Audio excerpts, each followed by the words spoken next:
And we're live. And hello, welcome to Dash Force Free Amigos podcast episode 39. Sorry for keeping you waiting in the live chat, but we're here now. And what a week it's been, because great news. We're now number 11 in the coin market cap. Pretty great stuff.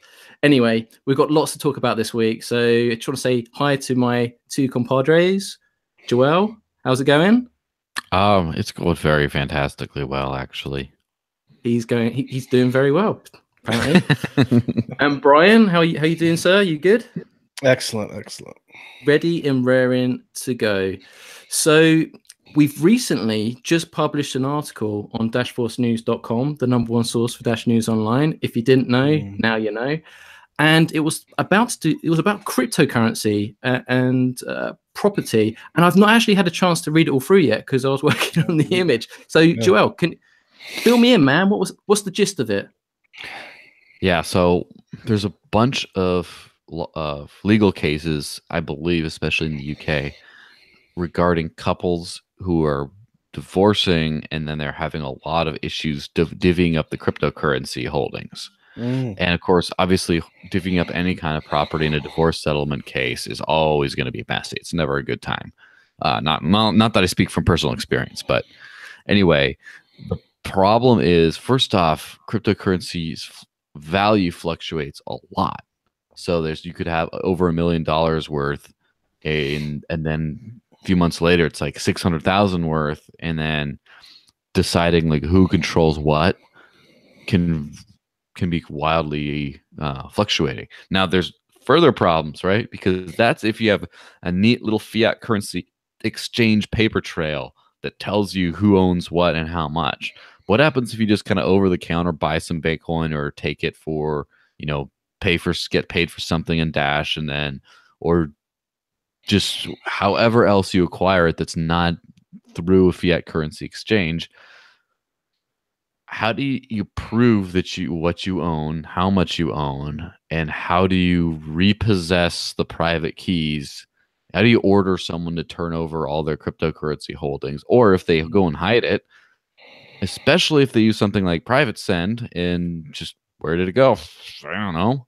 And then they buried a shoebox with the seed in the backyard, and they go dig it up later.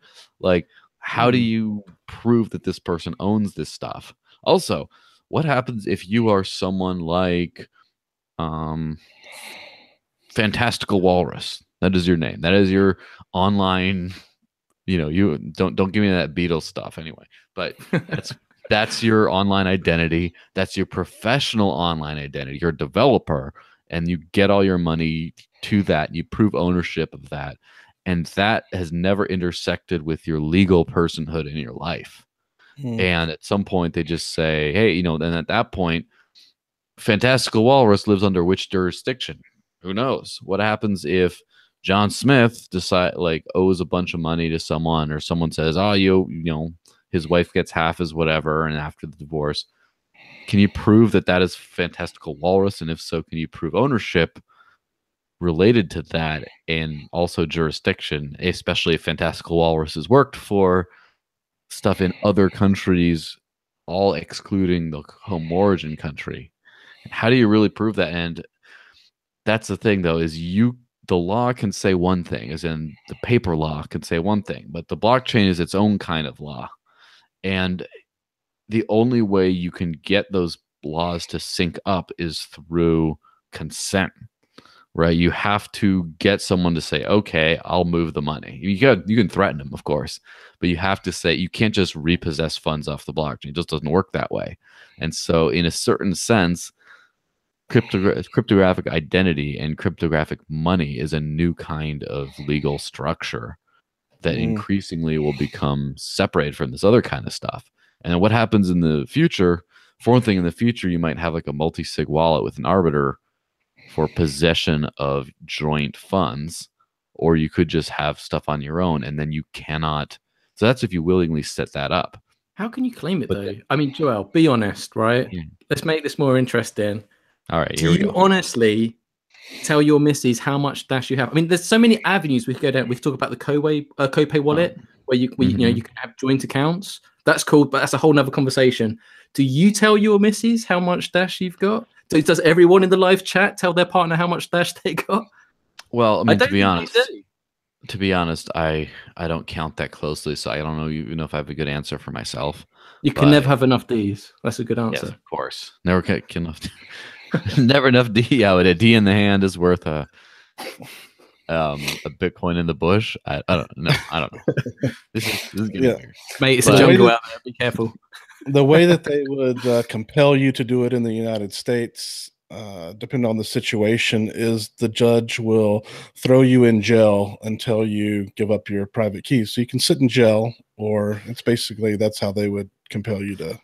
Yeah, I mean, it depends how you go about it, because every case is going to be individual. Some people might have a crypto steal. A lot of people have these hardware wallets. So, you've got your seed somewhere. Now, if your partner knows where that is, she could just wake up one day, disappear with it, and then you're screwed, basically. Yeah. So I think that's why a lot of people just keep it to themselves, Yeah. Not intentionally being evil, but that's with the crypto steal and the Trezor. If you do it through the Trezor, I believe the way that it works is you can have it a password phrase on there. I know you can with the Trezor. There's a password when you were stored with the seed. You have to put in this password as well sometimes. Right, so, that's how the Trezor works. But I wonder if you do the seed through something else other than Trezor, if it still requires. Or if you do like a 2FA as well to like verify it on your phone, that would be good. Now, so I know the Trezor has a pin that you use, and the pin is, I think that's only works with the particular device. So even if you have the crypto still seed, you can still upload that, and then you get around using the pin. It's only if you use that specific little key fob or whatever. Now, crypto still, shout out. Yes. Nice. Would be nice if it was a freebie, but it wasn't. As McLovin, the Irish R&B singer, says in the live chat that, what if your account gets hacked? And then Damian Walker pipes in, hacked.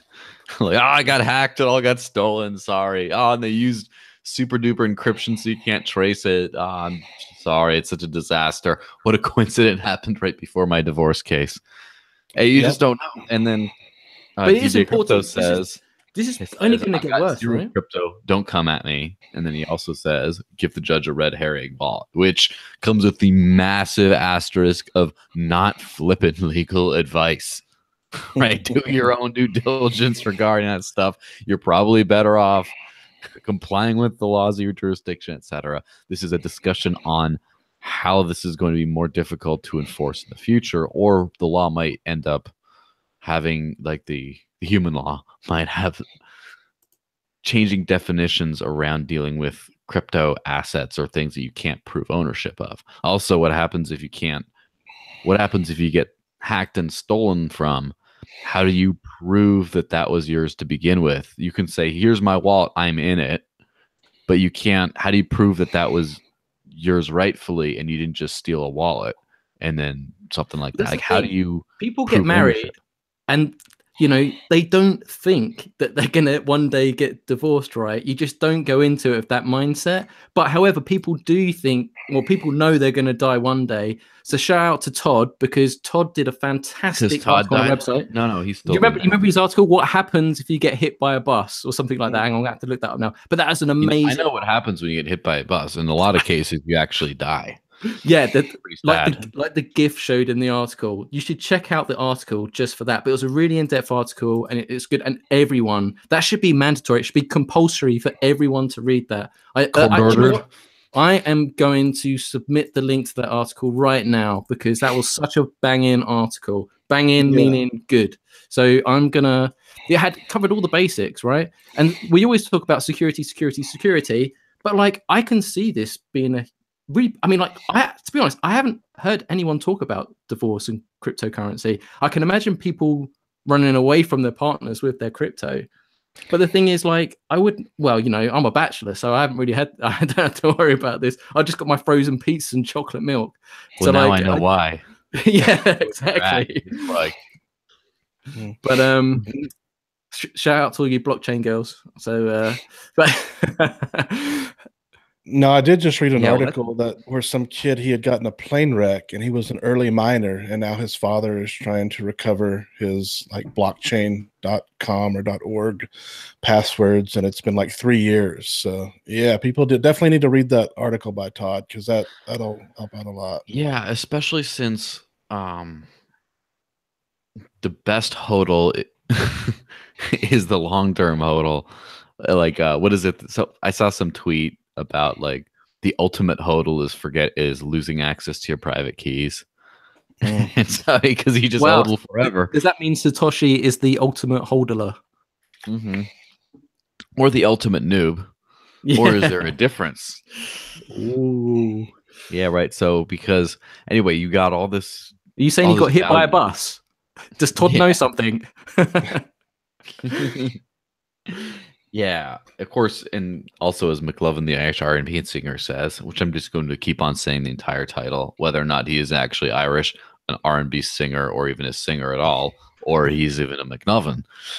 He said, "You big whales out there need to keep everything on the down low." Yes, that's a very sage advice for, regardless of your tax reporting strategy, there's a lot of people after your money that aren't the government. So be very careful with that and have a very good backup thing. Make sure you have a safety deposit box where like your wife has access to all your stuff in case you get run over by a bus. Yeah, one thing I've brought up in the past is that, even if you do have a lot of crypto and I guess, I don't know if you'd be more of a target than anybody else. Anybody can be kidnapped. And anybody, once they're kidnapped, they can say, well, if it's a billionaire, they can say, drain your billionaire bank account, convert it to Bitcoin, and send us the ransom. So it's not just people who hold crypto. It's anybody can be susceptible to It's going to get worse. Crypto ransom. Yeah. In the UK, the largest bank, high street bank, is Lloyd's. And they've prevented people from buying crypto from exchanges. So like that has a huge ramification. I actually bank with Lloyd's as well. And quite interestingly, they asked me for some tax information stuff recently. And when you go to check your online statement, you don't really think like, why do they want my tax code, everything else? Right. Yeah.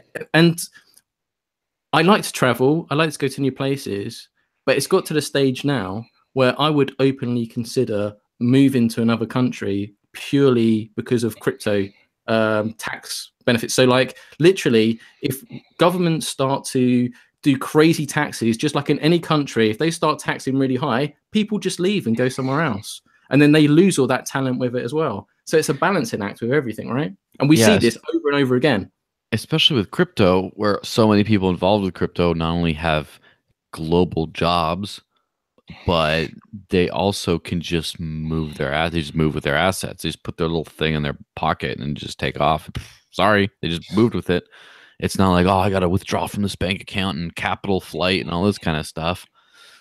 Like that's probably one of the reasons why Bitcoin mining has been so big in China, is because of capital flight with all those capital controls, and they just run it at a loss, right? They run a lot of times they've been running mining at a loss because that's the one they can't buy Bitcoin quite as much.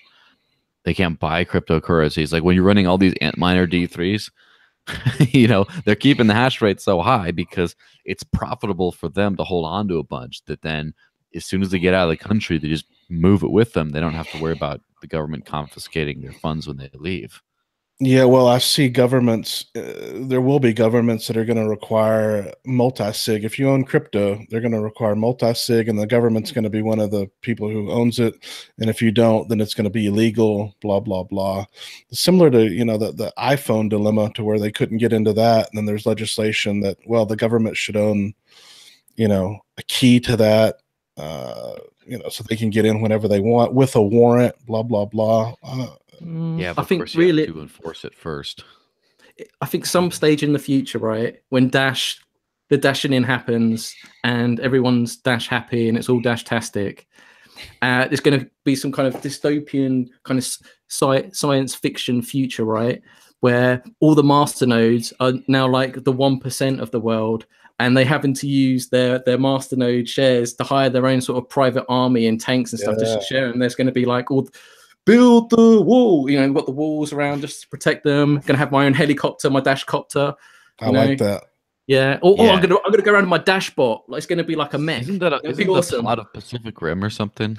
Like, Yeah, they're dude, gonna have how much could we pay those people that when they make Pacific Rim, they put like the big Dash D on like all on the logo of the chest, the big monster, the big robot fighting the monsters. Yeah, things are going to get crazy because you're going to have, not too distant in the future, you're going to literally have assassination drones that are biometrically keyed, and things are going to get scary really quick. I don't think that's too far off in the future. I mean, would they that's like, confirm the kill on the blockchain though? That's the question. yes. Yeah, hope they use Bitcoin so it gets clogged and it never processes. Maybe that's what Terminator was about. Maybe John Connor is actually Satoshi, right? And basically, the whole blockchain turned into Skynet, and then basically keep that going. So basically, they decided they want to take over AI. Do you remember that bot? Was it Sophia? AI just grew. Basically, now they're sending back to get rid of Satoshi, and now like that's actually happened. Satoshi's gone missing. And now that's why he's not leading anymore, and that's why Evan's come to save the day and save all of us. Evan, why would you have this big buff Arnold Schwarzenegger person as the Terminator? Wouldn't can you imagine just to make it look like Evan? Come with me if you want to live. Come on my spaceship. That would just slip right through, you know, and they'd be like, oh, he's probably high if he looks all a little bit weird looking around, dark glasses or something. Man, Evan's on another level. Like, he's amazing. He's a genius, right? He just thinks in the future. A lot of the times he talks and it just doesn't make sense. Yet 6 months down the line, it just makes perfect sense and everything falls into place. But at the same time, he kind of reminds me of Towley from South Park. So, yeah, no, he's great, man. I wish we had more from him. I'd love to get an update, interview, hear more about Dash Labs, or find out what's going on, because he's got a squad now, right? He's got a squad in Dash Labs. He's got some new rolling deep. He's rolling deep. So yeah, like, Evan, if you're watching this, update please. Come on the show. You've got open invite. You know you've got an invite. You've had an invite before. Come on down. Come with the community, live Q&A. It would be amazing.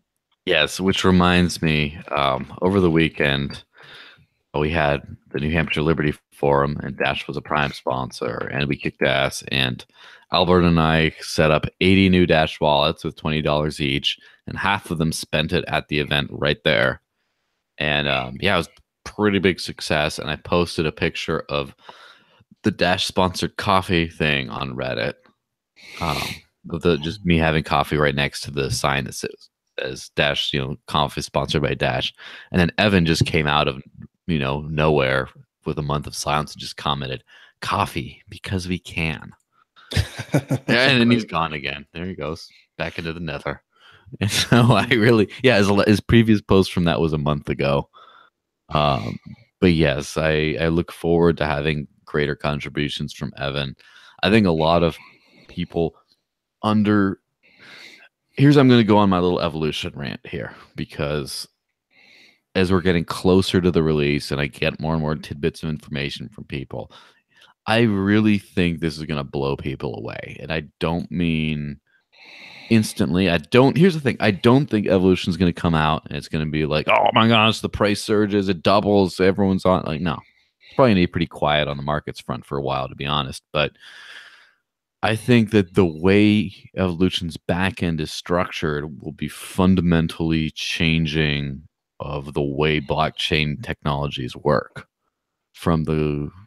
And obviously a lot of this has got to be under wraps for a while, and I don't know that much, but it seems like, for example, the way the blockchain completely decentralized financial technology, and then if the Tangle worked, which it doesn't yet, but whatever.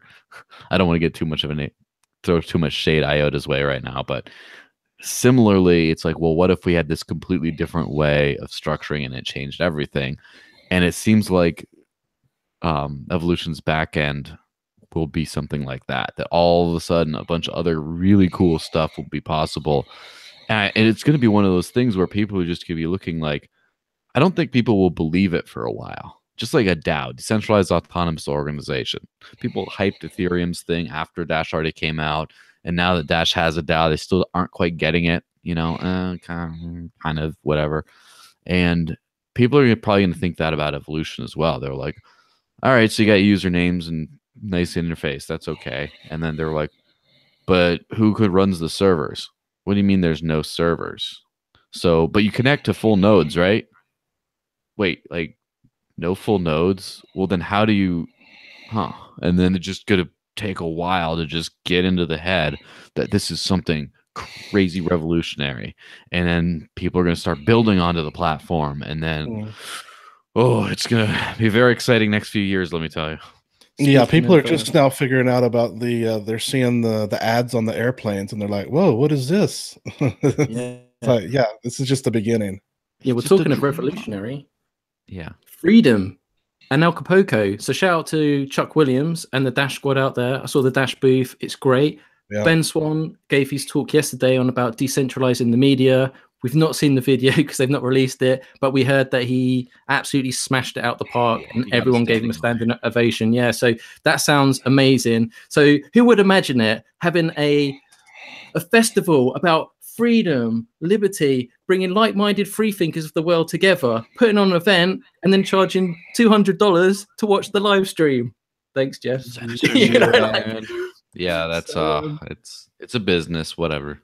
Yeah, so hopefully that video will surface at some point. Chuck, I believe, is talking tomorrow. And if you're in Discord, he encouraged people to contact him because in his presentation, he wanted, there was criteria. So basically in his presentation, he wanted people to submit what proposal since 2017 do you feel has helped humanity?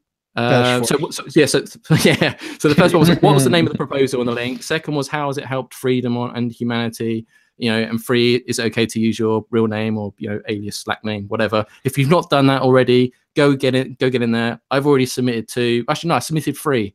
I did all 36, Ben Swan, and I did the Dash core team because you got rep team Dash, baby. We're changing the world here. This financial freedom. Yeah.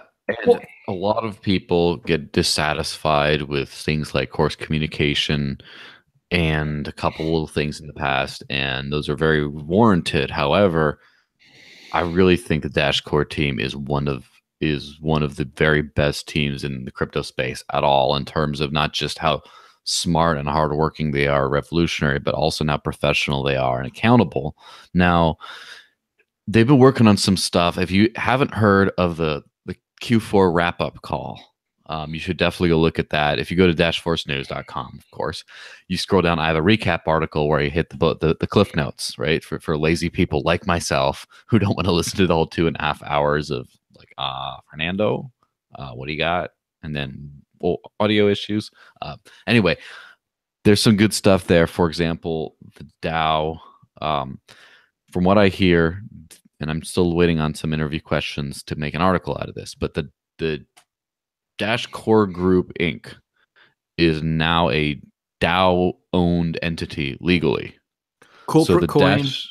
Dash Decentralized Autonomous Organization owns a legal entity now, legally.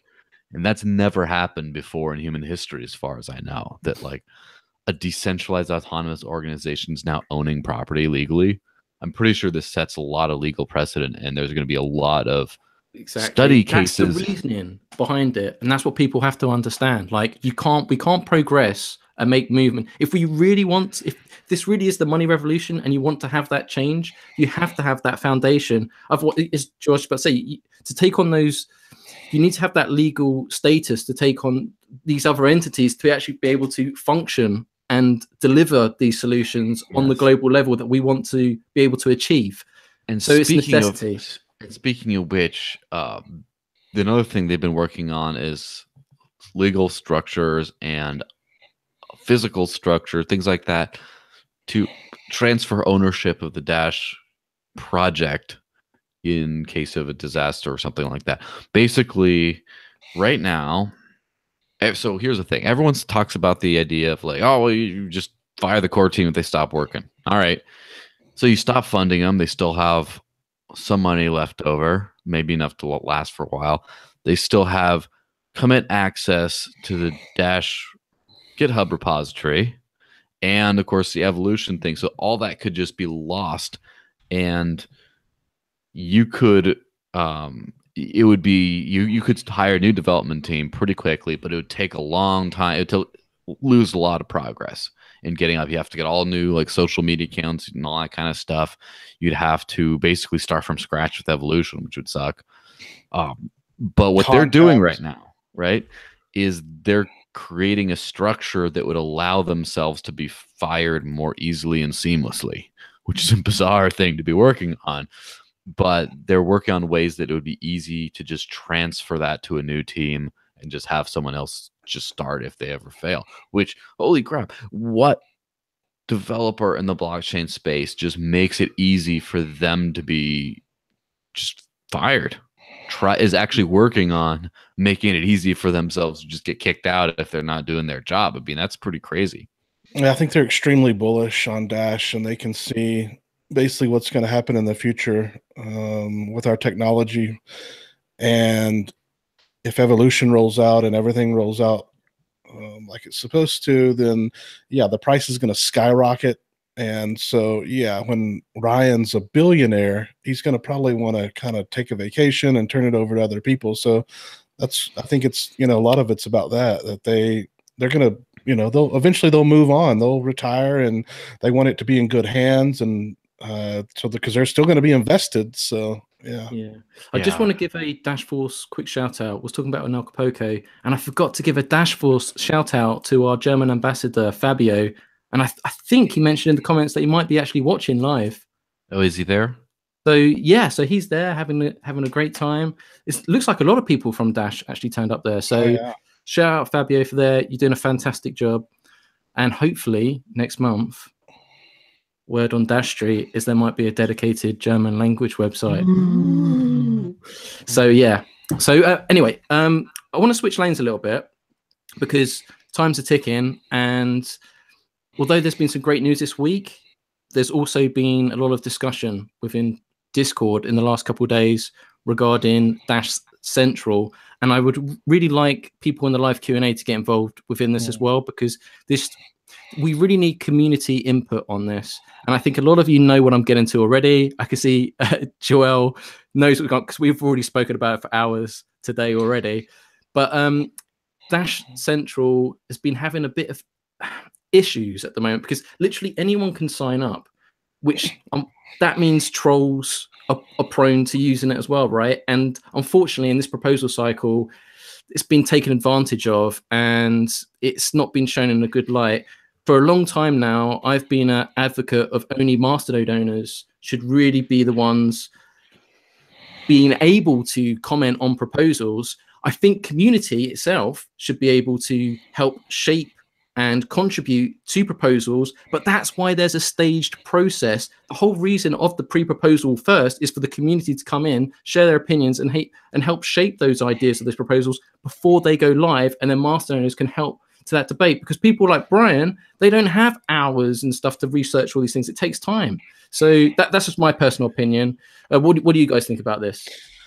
Yeah, it's a tough one because there definitely should be better moderation on Dash Central to delete some of these things. However, there's a lot of proposals. Like if there's an Amanda B. Johnson proposal, it's going to be hard for people to speak out against it with their Masternode account, especially if they're known in the community because Amanda is so popular. I brought this up before, or whoever is popular. Maybe it's the core team. They don't want to speak out against the core team.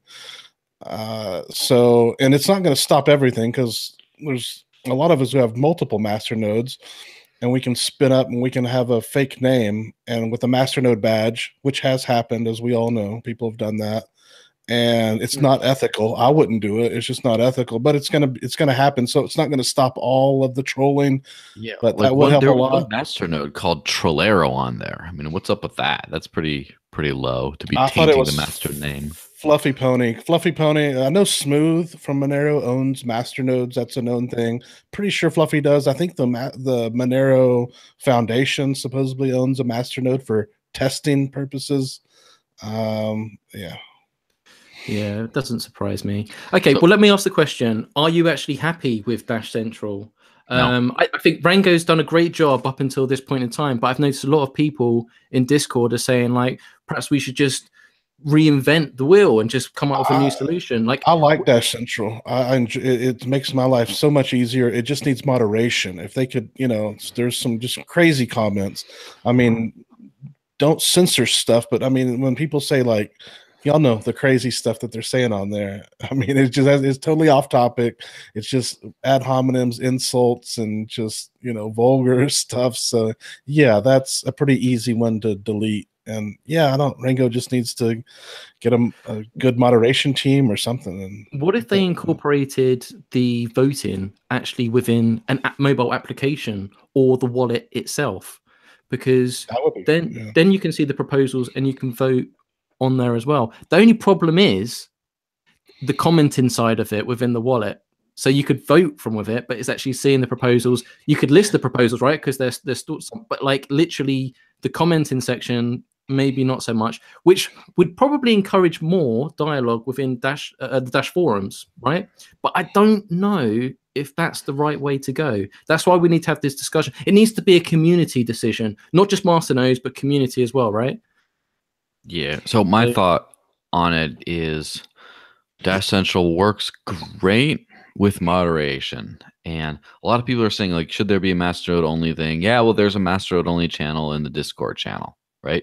So there's that avenue if you want to go Masternode only. If that's unsatisfactory, then we can do something else. Now, the problem with Dash Central is no moderation. And for lack of a better thing, what's the matter with Dash Nation rules? Of you just don't yell at people, don't call them names and stuff like that, and you just kick them out. You just don't let them talk. Except with Masternodes, of course, it would be harder to like kick them out, but you could possibly moderate certain comments that are just done by Masternodes but are aggressive and offensive and things like that. And of course, as a Masternode, you can still vote, right? That you cannot take away your Masternode special powers. But if there's going to be a public forum that tries to be professional, you want to introduce professional people to. I've ranted about this recently, especially how you have like high-end professionals now are interested in Dash and interested in multi-million-dollar projects that are worth every penny and have to deal with just being like mercilessly trolled by people who have Masternodes legitimately. And that's just going to chase away good people. There has to be a professional way to go join in and do that. What about if it was integrated in evolution? I mean, I think it's meant to be a three-rounded solution, right? Part of the plan eventually. I think that's on the roadmap, so to speak. It's just not it won't happen anytime soon. But yeah, I think if Dash Central is not going to be moderated, then it should be Masternode only. I prefer that it's be moderated and let everybody participate. And what about functionality though? Like, because we've seen problems with people submitting proposals that have left sort of punctuation in there. Actually, it's happened multiple times, right? We've had multiple issues, and also like the formatting of it. I think it's in BB code, right? So I don't know, because here's how I personally feel about it, right? I've been fortunate enough to not have to submit a proposal myself. I've sat by people, watched them go through the process. That's Brian's job to submit the proposals through Dashforce, right? But the funding and governance is the lifeblood. It's the beating heart of Dash, right? So I don't think it's something that should necessarily be neglected, because that is everything. That's our core. That is our center. Yeah, so it's pretty easy to submit proposals. We should ignore it. That should be it's almost like the go-to place. If you learn about Dash and its governance, it's not always about just buying the crypto. It's kind of like, well, this is a revolutionary, decentralized concept. It's the first functioning DAO, right? First self-governing, first self-funding protocol. Go check it out. Okay, well, let's go check this out. Let's go to this. This is what people are going to see first time. So it's not just looks and aesthetics. It's like functionality and everything comes as well. So this is how people are going to judge us on a wide level. Yeah. It would be nice. Usability as well. Yeah, it would be nice to have a proposal and have the whole Dash Central thing owned by the network itself, owned by the DAO. That would be good. Yeah. Now that that's like legally possible and stuff, that's interesting. But the other thing is, it might be interesting to have Masternode votes on that platform's decisions, right? So you don't have to submit a proposal to do something. The site could say, what do you think? Should we make this MNO only? Should we make it open to the whole public? Should we make it only open to masternodes and select invitees? And then the masternodes all vote on the platform for how that would turn out. I like that. If we don't do it, sooner or later, someone else will. Those that went to the Dash conference in London in September last year will remember the presentation by Raphael, the community manager of WireX, and he spoke about Dash and their plans to integrate Dash. So at first they're saying, yeah, we can build a wallet, then we want to do these other things. But then he was talking about a mobile application that actually showed the proposals as well. Now, whether that has voting functionality, I don't think so. And that was just a plan to go down the line, even including private send as well, I should add. So although I think those plans got put back because of the whole Wavecrest Visa card issue, so they had to prioritize that. But it raises an important point. There's nothing really stopping anyone else creating another solution, right? But however, I don't always think that is the best way. I think it's better to talk to people first, bring everyone to the table. Yeah, I'm pretty sure Rango's done another solution might work on pretty soon, because it's starting to get to the point of like unusability, and when something gets pushed to the end, people act. So I'm getting to that point. Okay, so same area. But another thing that's come up as well is actually the submission process of proposals. So people completely new, say like you're new to Dash or you're a high profile individual and you want to submit a proposal to Dash, it's quite a daunting process, right? And it gives people the sweats. Would you like to see that process simplified, or could it be done in a more graphic user interface pleasing way where the process is more, step by step, instead of like inserting... That'll probably be an evolution thing where all that stuff is handled automatically in the wallet when you submit a proposal. Yeah, me and Joel have submitted proposals. They're pretty easy to submit. It's hard to screw them up. I mean, it could be easier, but if you use a Dash Core wallet, it's... Could your granny do it? I mean, that's the motto, right? It's pretty. I mean, if you follow the instructions, it's fairly easy. It could definitely be easier. I mean, it's not... Yeah, I mean, if going through Dash Central now, if you were to go through the wallet, I don't know how to do that. Dash Central just makes it easier. Only problem I ever had was the font issues, and other people have had it. It's hard to get the font right. Supposedly, some of that's been fixed, and there's HTML code in there to where you can embed videos and stuff. But I don't know. I haven't messed with it in a while. It's pretty. If you go to Dash Central and click Submit Proposal, and then you just have your Dash Core wallet up and running. It's pretty easy. There's not. It is nerve-wracking though. It is a bit scary. I mean, it always is. $5,000 in the toilet. Yeah, not as scary as sending Masternode things around, but it's definitely scary. Yeah, I've just put it out to the live Q&A. Dash Central, yay or nay? Thoughts. So let's see what comes back. When talking about Trolero accounts, DJ Crypto says free speech. All right, dude. Well, it's a balancing act again with everything, because you've got to have, if you're going to talk about decentralization, then everyone's kind of got to have a seat at the table, right?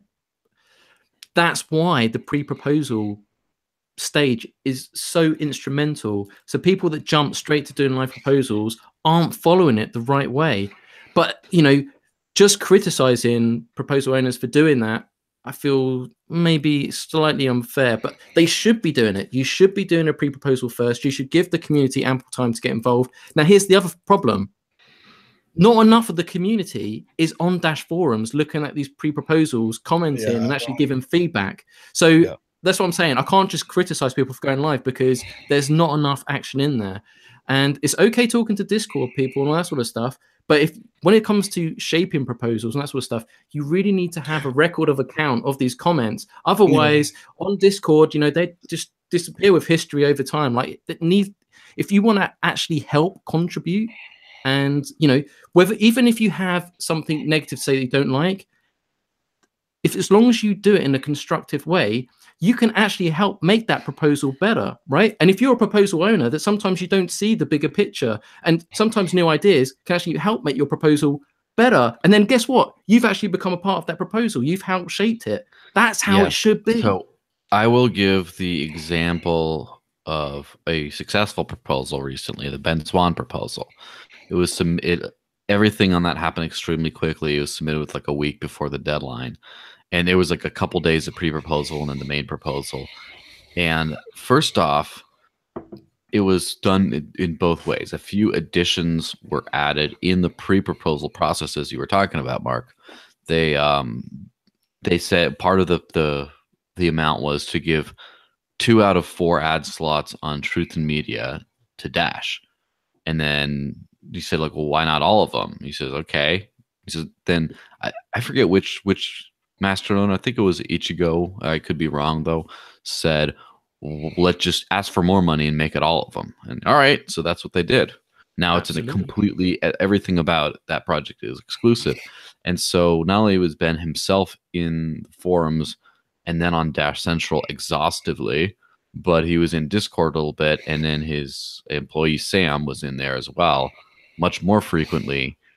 And because I was sort of involved in discussing the proposal before it was created, I was also involved. So, but like all that constant presence in the debate, you really need it in the future. And this is what I think, right? I would think that in the future, this rough and tumble, like Shark Tank kind of thing is not for everyone. And I don't think that only people who want to submit to that should be involved in Dash. However, there's an alternative, right? If you're a big enough group, what if you have a representative who's familiar with the Dash community, and also you just task them with being on top of that, and then like at the end of the day they could tell their higher ups, hey, a bunch of people have been saying we should do this, a bunch of people said we should do that, what do you think? Okay, oh, we're losing a lot of votes, I think it's probably because of this. Okay, and so then the main person doesn't have to go in and deal with being like harangued about everything, but there is someone there that still listens to all the stuff and goes through it. And maybe over time there would be you could possibly have one person who's responsible for a few proposals a month, who kind of deals with them and walks them through the proposal submission process and then represents them as a spokesperson. Like you could have something like that, and then multiple parties doing that. Equally, you could have the Masternode owners trust certain individuals that they would appoint, and some of them would trust them, some of them wouldn't, or some would trust but still want to be in there themselves or whatever, to sort of speak on their behalf in terms of not voting yes or voting no, but in terms of, hey, I'm too busy at work. I'm too busy on the beach with all my with all these pina coladas I keep buying with my Masternode rewards. Can you look into this new proposal on it? And then I just start asking. Well, I ask him some tough questions. He seems a little bit shoddy. I don't have a good feeling about this. All right, I'm going to vote no when I'm done with this drink. And then you have representatives coming in and making the process a little bit richer and more streamlined, but you don't have substitutes for Masternode owners at the same time. It's like they're still there doing exactly what they want to, but a lot of them might not have the time or inclination. I think that if you allowed if it's allowed already, right? But if there were more representative options out there, I think that a lot more Masternodes would probably vote, right? Like, for example, with the 2 megabyte block increase, that was over 2,000 people voting, over 2,000 Masternodes voting, and all-time high as well. It was around half of the network. And these days, it's like a lot of times it's like a little over 1,000, sometimes under that. So it's like a quarter of the network is voting. Now, if someone or some group of people were to have something like 850 nodes, that would be almost impossible to veto, because not because it's so much of the network, but because it's not enough people participate. And if you made it easier for people who have not a lot of time to participate. Yeah, the pre-proposals often get overlooked because it's a big enough job just reading through all the proposals once they're submitted, let alone trying to go through all the pre-proposals, all of which don't get submitted. We need to encourage people to be more active on Discord. If you got a pre-proposal, you need to be more active on Discord. We also need to lay down some rules in Discord so people don't spam it. Maybe you get like, if you have a pre-proposal, you can do like 5 posts a week on it. That way, make sure everybody sees it or something like that. Wow. You'd have to really think about what you're saying. Well, you know, something like that, because we don't want them to spam, but at the same time, we want them to be involved, because there's so many pre-proposals that I see that make it to proposals. I'm like, I've never heard of this before. They're not active in Discord. They're not active in other places. Some of them are, like the African guys, man, they're all over Discord. Maybe some of them too much. Obviously, they are too much. We've had some feedback, Brian. So what do you make about this? So let's go through this. So DJ Crypto says Dash Central is great. I agree with Brian. Craig Mason, what's up, brother? Illuminati confirmed. I like it. I think it can use some usability improvements, perhaps some greater moderation. Good comment. Dash Tourbus, what's up? Volkswagen crew, Beetle Bonnet. So I say sure, let them come in, even though I find them sometimes haunting. So that's regarding some of the troll comments.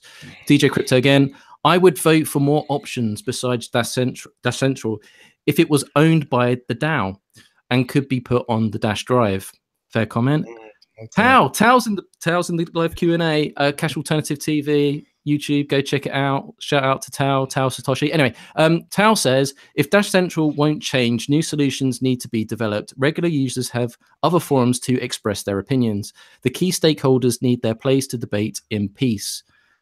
So, Brian, anything from there you take from that? Or would you generally agree with that feedback?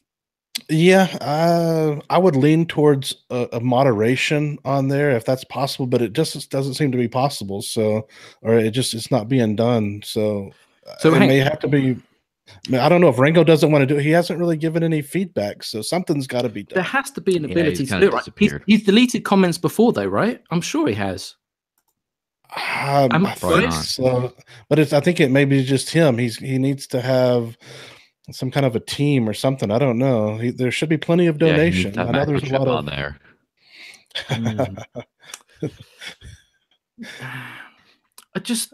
We need to have Tao in there being like, I'm sorry, that is not allowed in Dash Central. There you go. Tao is the moderator. We can nominate Tao for the moderator. Here's the thing, right? I don't want it to sound like this is a witch hunt on Rango, because he's done a fantastic job, and as far as I know, it's been a one-man band show. So I love the site overall. It's excellent. Yeah. However, Masternode owners, I would be lying if I hadn't heard criticism, and this was the criticism that I actually heard back in September. That I was speaking to a couple of people that were living in Singapore, I believe, and they were kind of new to Dash. They actually came to go to the World Blockchain Forum, and they were like, we love Dash. We can see what you're doing with the Masternode network. We love the funding and the governance, but it's too westernized. Like, you don't care about us in the Southeast. I was like, what are you talking about? And it's just like, it's not there in other languages. You've got to speak English to submit. It's just a westernized project. I'm just like, no, man, it's a global thing. It's for everyone. Like, come on board. But he's right. If we keep saying like Dash is for everyone, it needs to be multi-language. These questions have to be asked. We can't shy away from difficult questions. So we need to bring everyone in, and it will make it a better place as well. We can't have a global movement if it's just restricted to English language. We're seeing the highest volume in Korea, which is bizarre because our outreach there, although we've got a website, is still quite freshly new. Dash outreach in Korea, South Korea, hasn't really been there. Same for Japan, right? But like, we need to engage these people. China's a different story. That's a whole different ball game. Great Firewall China is just whole different hashtag game balls. But yeah, we need to ask these questions. Like, what do you guys think? I want Mark to speak Mandarin. Ni hao, xie xie. I do actually speak a little bit of Thai. I lived in Thailand for 2.5 years. I used to live in Southeast Asia. So now I follow the monk life, obviously. I'm a Dash monk. That's what it is. Although I do have a nun outfit. So as far as the global status of this whole thing, unfortunately, it seems like if you're going to pick one language, English is the most understood. But it would be great to have a multilingual thing. But the problem is, what happens when you have a multilingual thing and then you have little pockets of different Masternode owners, and so like the Korean contingent is saying all kinds of stuff, and then the Western contingent thinks this, and then the information doesn't cross streams.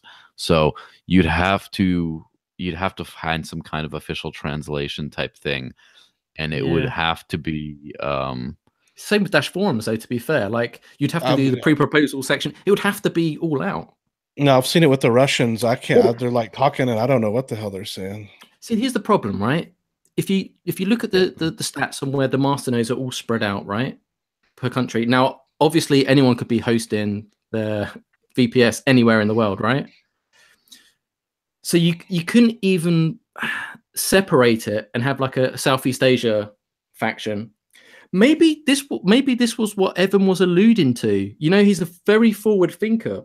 At the open house, do you remember he was just saying that he wanted to allocate 80% of his funds for future sub DAOs, specifically mention countries and governments where perhaps some features and functionality may not work for that particular place. So maybe that there's some thought behind that. Remember he was talking about MongoDB and all that sort of stuff. So like I don't know, like maybe there is something more to this, but I'm not aware of anything in action. Now, do you remember that, like the idea I talked about earlier about some Masternodes trusting? Did I say Mango? I mean MongoDB. Mongo, sorry, sorry, Mango. I like Mango. Are you hungry? Did you? I am a little bit hungry. It's a bit late. I haven't had my frozen pizza today. I'm all out of chocolate milk. I'm a grumpy man. Yeah, but I've got my Dash, so I'm happy. Yeah, that's all you need. All you need is that D, and then you're full. But anyway, so what you could do is you could have, just like you have different representatives of Masternodes talking about asking questions and stuff, you could have that as well as a translation game. For example, what if you had a one or two French ones that would ask the questions in English or whatever, and then report back to the French contingent and say, well, this is what they're saying, this is what we found out. Obviously, that's not a complete perfect solution because you wouldn't want to have an open access kind of thing for one group, but then for the rest of them, it'd have to be a filtered thing. But that might be a good interim solution before you make like a United Nations style global everything's translated kind of in your little headset or whatever. Well, you say that. I'm just looking at the map. You know, even in mainland China, I mean, Hong Kong doesn't surprise me because that's not as restrictive, but we've got 7 masternodes in Hong Kong, but actually mainland China, which is the most restrictive of all. I don't know how they get around this because even if you want to submit a website there, you've got to have a business registration. So God knows how they got around this. So there we've got 3, 10, 1. So yeah, we've got, looks like a good 15. Oh, 21 in Beijing as well. Bloody hell, guys. This is it. We've got 12 in South Korea. So like there's another 21 Beijing. So wow. So we've nearly got 40 in China. That's insane, guys. So India, we've got 20. Think about that. I mean, technically you can host them anywhere, but obviously in this take over the Dash network. In this world, if you was going to do a VPS, I'm guessing, and if you're from the Western world, you're probably not going to use China. I'm just saying. In fact, we know, like, you can actually see, a breakdown of different providers. DigitalOcean is a very popular provider. We can see distribution by country. So United States has the most of registered masternodes, 1,137. Second, though, is the biggest surprise, is the Netherlands, Holland. Shout out to the Netherlands. So, and after that, it's Lithuania. So, so there is a need for this. I truly believe it. I saw a comment in the live chat. How about Google Translate? To which I responded, we had a proposal that Google translated articles before. It didn't work out so well. Okay, let's not go there. Hashtag too soon. Yeah, that is a bit. I've actually used Google Translate on other websites for some instances. It's pretty great. It depends on the language, really. Some languages it does it quite well. Others it's very difficult. Even when we're manually translating our articles with our translators now, on a daily basis, there'll be certain phrases, sentences that they'll need help with to explain things because some things just don't translate, especially in technical descriptions and sayings like masternodes. How do you translate that, right? I use Google Translate on Twitter to translate Samurai 33's tweets to see if I want to like or retweet them or not. Shout out to Samurai33, our he's Dash doing well. Japan guy, who's DashJapan.com. doing a great job out there, doing a bunch of content in Japanese that I don't understand anything of because I can't read it. I'm sorry. But I do hit Google Translate, so you kind of get the gist of what he's talking about. And a couple times he's helped me break some news from it. Like, wow, does this say what I think it says? He's like, yep. Yeah. So there's a comment in the chat from DJ Crypto, aka Nate, hashtag Real Money Team. Anybody tried Transifex? That is actually what the Dash Core team used to get their translators to for the website, for mobile wallets. They've used it for a very, very long time. Actually, before my time within Dashforce, within Dash Core, that's how I actually poached most of our translators from the Dash Core team to work on our site. So yes, it's a very good website. It's good for projects. So you can upload your strings, whether they're website translations, and people can work on them. You see the progress, and people can work together as teams. It's very good. It is a paid solution, though. It's not something that it's not suitable for Dash Central, if that's what you're getting at, because it's more for static sort of pages, not just constant chat communication, proposals, everything. It'll get very expensive. One thing that Mark, you had alluded to earlier, all-time high right now, 4,727 masternodes. Whoop whoop! All-time high, baby. Dash going up. We're moving on up. Like I said, I'm so happy. Look, last week we were number 12. We're number 11 now. Look, it's one space, but drip by drip, drop by drop. Soon it will be an ocean of Dash digital cash, and I'll be swimming in my bankroll like Scrooge McDuck. Scrooge McDuck. That's the one. With my Dash shades on. Like yeah, yeah, it might hurt with my virtual Dash, but swimming in the bees. This is great. I mean, some people I can understand, right? Brian might shed a tear, but it still goes to the drop of Dash. It's going to fill up the room, because the more masternodes that come on board, obviously the less payouts, because they have to be distributed, right? And I do think Neptune Dash, obviously adding to their masternode collection, right? And that's going to keep on going. They want 100 by the end of the year, right? I think that was their objective. Somebody's got to buy them though, so the price is going to go up. That's fine with me if there's more masternodes. I don't think that we need like 9,000. Like I've seen some coins are celebrating 9,000, and that's actually from what Ryan, from what Ryan said, that actually slows down the network, the propagation or something. I don't understand exactly. I don't think I necessarily agree with that. There's pros to cons to it, right? It's never gonna. I don't think it's gonna have a negative impact. Ryan said it would slow things down. He said we have plenty, and it will slow things down. I know. He said, but I think that was just due to the question asked about, because it was that was referring to the question being asked about reducing the collateral for masternodes, and obviously, there's the economical side of it, right? You've got to look at, but then there's the fundamental side of it as well. But so he did answer the question very well, but from we've spoken about this before, and having more masternodes isn't needed. It's not required. It's not needed, but it's not going to hurt us either. That's the takeaway. It will slow things down until we build out these data centers and all this kind of stuff that Evan laid out in the roadmap of scaling. Then I think once we got the bandwidth and everything and all this custom silicon, all that, then I don't think it'll slow us down. But right now, it's just not needed. And yeah, Ryan said it would slow us down. I don't know. I'll take his word for it. Yeah, I mean, if anyone knows, I can't see how that would work, because networks don't work like that. It's just the way I can't. But then again, like, someone may come up with something new. So like Joshua's in the chat. I don't know if that's true, but I think, yeah, I don't want to come out. Yeah, I'm sure Ryan had his reasons for saying that. So we'll leave it at that. But I think it's healthy right now. He knows right now. He comes up with stuff that it blows my mind. So I'm going to defer to Ryan for now on that one. It makes sense. So we're not going to reduce the collateral anytime soon. I'm joking. No. I'm winding you up. Hey, Dash Boost as well. When Dash Boost comes along, so for all of you out there, that especially like newcomers that think the 5 Dash proposal fee is a bit too hard, but you've got an amazing idea, don't shy away from Dash. Come to the community, share it. if you've got a good idea, Masternode owners will get behind you. And this is what this Dash boost is all about, is to actually help more people come on board. So that was another pain point before, where just like Dash Central was saying, it's a global solution, but then some of the international community don't really feel like they can integrate.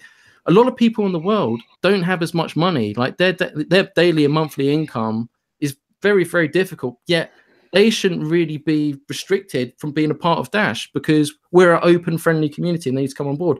So actually having solutions like Dash Boost that can help these proposals come to fruition, I think is an amazing thing. So I've got really high hopes, and I'm hoping to see so much more international community. And it's not like it's not even there. Like Joel, Africa, Dash right now, Dash Africa is absolutely killing it, right? I know. It's pretty cool. Don't discount Venezuela. Venezuela with 80 plus businesses, over 2,200 attendees to all the conferences. And now they're having 2 in this proposal they're putting in. So 2 in 1 month. You're just rolling that stuff up. And obviously it's a very big team that's taking care of all this, but I'm proud of the work that Eugenia has put into making this sort of thing happen. I'd like to see more in Mexico. There is some stuff. Danny's got stuff going on, but Mexico and the remittance, that's huge. Yeah. That's just waiting. You've seen my cousin down there in Guadalajara getting the meetup contest like almost every month. He's in there, but we got some meetups. Yeah, there has to be a comprehensive strategy, and that's one thing. We're pushing up close to the hour, but I'd like to say my value contribution tip for Masternode for proposal owners is remember that what you're selling is more people using Dash. So whatever you're selling has to make a convincing case that will happen. Oh, I'll put a Dash on a big banner and hang it from a skyscraper. Okay, yeah, but is that it? Like, will people look at that and be like, "Oh, those beautiful Ds. I just gotta look for a Dash wallet in my app store right now and find how is that going to work?" It couldn't be. And of course, there will be a time when big branding kind of things need to happen to reinforce brand awareness and all that kind of stuff. I think we're too early for that. We need more grassroots users. So think about how will you get more Dash users? So when you're thinking about, okay, let's hold a conference in Venezuela. Okay, that's a good start, especially since it's a very hungry area for this kind of thing. But then they took it to the next level by saying, let's, instead of a half-day conference, let's do a whole-day conference. And then the second half of it will be something called Dash City, where you'll have a bunch of little vendors that only take Dash, and you'll have people buy and sell things for Dash and experience what it would like to live an economy on Dash. Then you get Dash users, and guess what? You sign up merchants right on the spot, and now you got 80 of them in the Caracas general area, right? This is how you create long-term value. And then I'm gonna do a meetup, and I'll just talk about Dash. Okay, you could do that. Why don't you do a meetup and then also set people up with wallets, set them up with Dash balances? All right, so now they have Dash, so they're invested to know a little bit more about it. Then what? How do they use it? Oh, well, why don't you find a place they can spend it? Why don't you educate them on where they can get more, how they can get jobs being paid for Dash, right? So that's the thing, is to sort of take that greater principle and apply that down to the Mexico thing. What are you going to do in Mexico? Where is the opportunity, right? Where can you create that virtuous cycle, that cycle of you do something that gives people Dash and makes them use it, and then it's a complete circle. It's a permanent effect. It's not just a one-off thing. While we're talking about Venezuela, one thing that me and Joel hopefully will be looking into next week is Dash community member Dash Maximalist. Fantastic name, but he's had an initiative going on. It's the URL is getfreedash.com, and based on the Dash forums, apparently it's gone viral in Venezuela, and they've crossed over 20,000 signups. So apparently he's working on a proposal right now, and we're going to look into that, because that is huge, guys. So what he means by signups is, if you go to the Get Free Dash site, basically you simply sign up with your phone and you get $1.50 worth of Dash. Now in Venezuela, that's actually quite a lot of money. We did an article recently on the average, monthly wage, and it's pretty dire over at the moment. Severe currency crisis. So people were signing up to this, and apparently, actually, the cost of getting a SIM card is well over $1. So it's not stopping, so it's stopping people from scamming the system. But 20,000 people signing up for $50 worth of Dash. That's huge, guys. That's immobilizing. That's a movement. And wasn't that a proposal? Didn't we? I think we voted on that, right?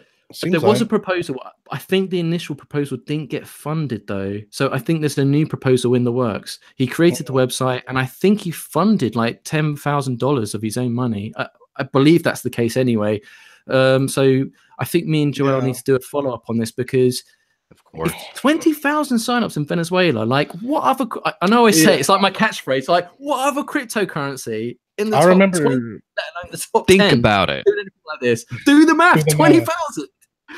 Hashtag do the math in live Q&A right now. I remember seeing the Venezuelan Dash, and he says, hey guys, one thing about merchants. There's a team here in Venezuela that is setting up a merchant massive adoption program. They want to integrate 20 businesses per week. There are 4 per day. Wow. All right. Well, if you can pull that off, I'm sure Albert will be happy to be doing Discover Dash nonstop. And that's going to be amazing. So pretty soon I might have to move to Venezuela, and then they can call me Joel Venezuela like they already do, and it'll be a little bit more truthful. We're not worthy. We're not worthy. Okay. I should have changed the title to Hail to the Duff to Hail to the King. I don't actually know I went for that title. I didn't know what to do, so I'll probably change that. But right, chaps, are we gonna wrap this up? Or is there any final words? Should we check the let's live wrap Q&A? it up. Don't be a fool. Tune in next week. Chell is confirmed to be here. And if you have any questions, he's got a proposal up there. I've left a message. So leave your questions for him under my message, and I'll make sure that everything gets asked. Anybody have any questions for him? Yes. Yeah. Don't miss next week. It's going to be Dash-tastic. There you go. Let's get that in. No, it should be really, really interesting. Once again, I'm not big on MMA. In fact, the first time I found out about him was the Bellator fight with Rory. But obviously, I'm really impressed with what I've seen. This Are you a fan now that you've watched poor Rory get his shins kicked to death? Mate, it's not a nice sport. He's a freedom fighter. That's what he is. So, of course, he's one of us. He's earned his stripes now. That was the initiation. That's why Monero people can't handle Dash. Yeah, even if that's what we just blood sport for a new proposal fee. You don't have to go. You don't have to pay 5 Dash. You have to go around in the cage with Rory. And if you win or lose, you got to make it through a round with Rory, and then you can't tap. Yeah, even if people don't know much about MMA or whatever. Yeah, Chell is like one of the biggest. Yeah, he's very smart. He's one of the biggest promoters outside of Conor McGregor, and most people know who Conor McGregor is now. Those two guys are like, they're two different styles, but there is really no third place besides those two. They are like at the top of their game. Some people may say like the Diaz brothers, but they're Chell and Conor they're at a totally different level. So they're just big promoters. He's on ESPN. I mean, you can just watch his stuff. The reason why he's not here tonight, he wanted to come on tonight, but he's actually doing, I believe, commentary at Bellator tonight. And as Brian says, he's an ESPN commentator as well. So he's very connected media-wise. And it's not he's a great speaker. Yeah, exactly. So I do think it's going to open up other avenues. And also he's talking about adding booths. He's talking about ATMs. This is pretty interesting stuff. So I'm interested, looking forward to next week. Yes, make sure you go to the proposal on Dash Central that we spoke about a lot today. Go there, you can get those questions in, and we'll cherry pick the good ones and combine some other ones that are similar, and hopefully censor the ones that make us feel uncomfortable. Yeah, we'll save them for later. And then please do that and spread the word. Right, this is big. So like, you must have friends and family into MMA. Like, this is a big deal. Like, tell them to tune in to Dash Force. Yeah, one other don't know me. Yeah, one other thing is I didn't know much about this, and now I see that there's MMA involved. CoinGun said he's getting a lot of content. This FanDuel thing, I didn't know much about it, but it seems to be blowing up pretty big. Yeah, and we need you here next week. And this is why I say this, because I was speaking to Choel about this, and I would, just about the proposal and things in general.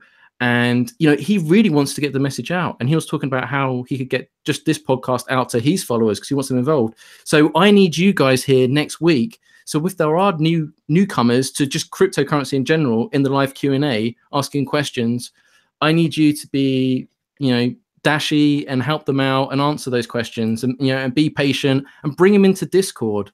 Right? We don't want just a one-time pit stop. We want repeat traffic, return traffic. Once you go Dash, you don't go back, right? We need to think of a better saying, but that's the way it is, right?